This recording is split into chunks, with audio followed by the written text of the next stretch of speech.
આમ સીધો આમ જો આ સૂર કે છે સાથ દે, દીપક કે છે વાટ દે, આ ઘરડા બુઢા ડોસાને તારો પ્રેમથી હાથ દે. જીવન સાર્થક થઈ ગયું. કેવું સંતુલન કર્યું છે. પછી દોડા દોડ કરવાની છે. દોડા દોડ અરે જો એક પપ્પી આપી છે ને એ તો પ્રોમિસ આપે.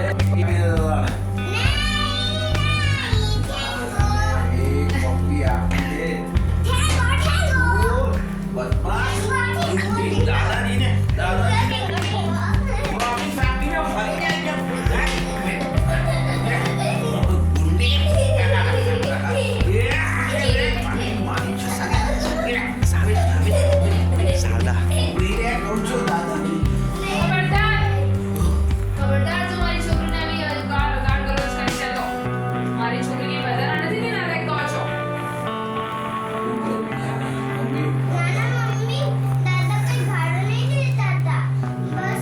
તું ફક્ત મસ્તી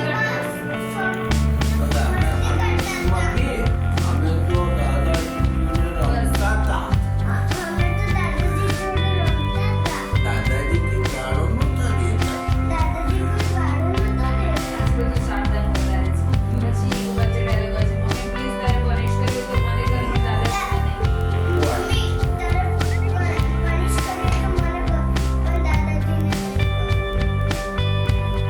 મોટી જોઈને હોય તો દાદાજી વાળી મારી સગી દીકરીને પણ મારી પાસેથી છૂટી લેવા નીકળ્યા છો.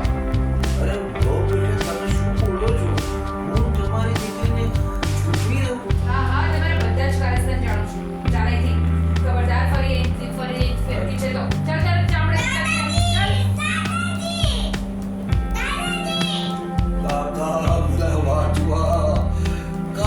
મને વાંચવા. એ વખત નારાયણ રામ એના સરકાર કાકાએ મારી નાખ્યો અને આવી બૂમો પાડતો હતો. કાકા મને વાંચવા એટલે એને અહીંયા આવવાનું નહીં બોલ. એટલે એને અહીંયા મારી પાસે આવવાનું પણ નહીં. હા.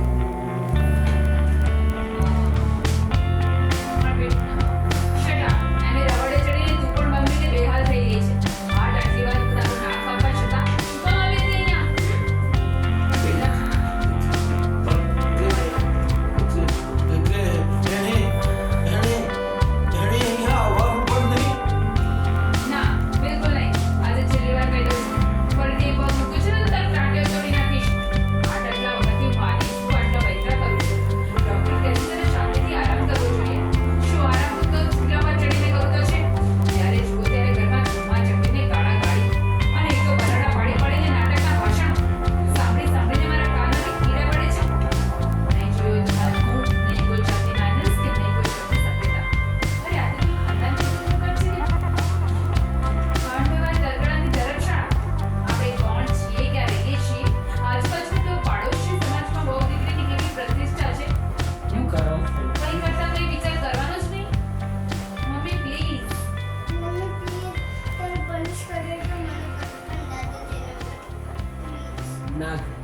મોટી જનો જોઈને હોય તો દાદાજી વાળી મારી સગી દીકરીને પણ મારી પાસે છૂટી લેવા નીકળ્યા છો.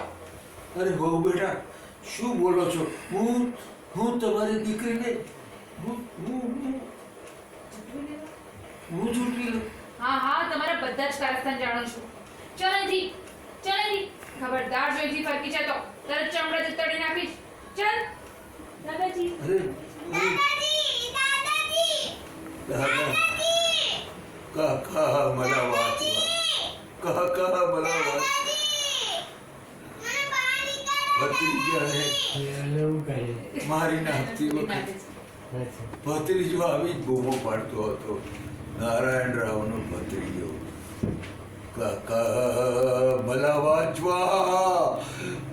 દાદાજીની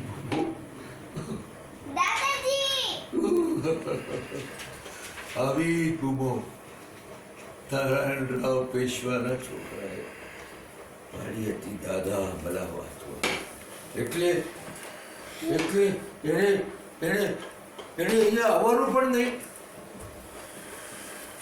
અરે ભગવાન, આ તે કેવી દુઃખદ પરિસ્થિતિમાં મૂક્યું મને. એક જીવવાનું તરણું હતું મારી પાસે, એ પણ તે ચૂંટવી લીધું. હે વિધિ, તને તું આવી ક્રૂર મશ્કરી શા માટે કરે? અરે અરે ભગવાન, અરે